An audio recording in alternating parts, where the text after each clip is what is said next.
So Sheikh, I've been watching countless videos on a particular prophet named Sheeth or Seth, alayhi salatu wasalam. Islamic preachers like Mufti Mink and others have spoken about how during the prophet Seth's time, Shaitan came and manufactured the world's first instruments essentially, and also about how the prophet Seth received 50 chronicles out of the 104 that had been sent to mankind by God. They also mention how partying and zina originated as forms of fitna during the time of the prophet Seth. Now, Sheikh, this is personally one of my favorite prophetic stories, but I'm not sure if these stories are authentic. I know that the prophet Seth isn't mentioned in the Quran and that he really isn't mentioned in the Hadith as far as I know.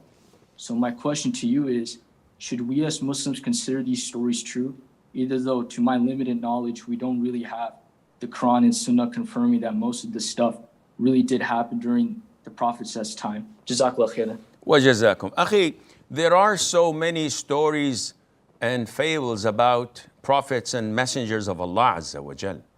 As Muslims, our religion is not about stories. Our religion is about Quran and Sunnah.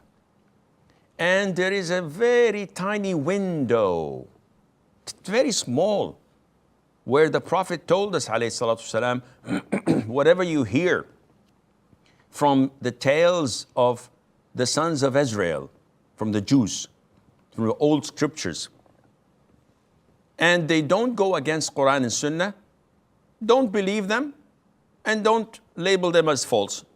Just keep them as they are. But don't take any rulings from them. It's just a story.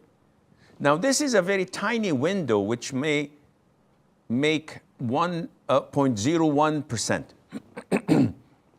Nowadays, people are so engaged in such stories and tales, and you never know. They love dragons and they love sorcerers. This is why they watch all of these novels and movies about them.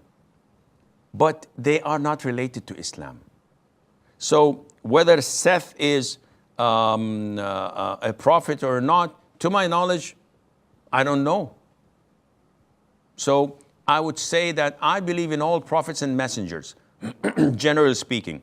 But those who are not mentioned in the Quran and Sunnah, I would not go out of my way to say that Daniel, for example, is a messenger or a prophet, because I don't know. Yosha is not a prophet because I don't know. We don't have a confirmed evidence backing it up. And therefore, as a Muslim, I believe that whatever benefits us is found in the Quran and Sunnah. Anything else is elective, is not mandatory. So we don't spend time and build castles of sand over stories that are not authentic or do not have any credibility. So I advise you to ignore all these stories and focus on learning your religion and the seerah of the Prophet alayhi as-salatu was-salam.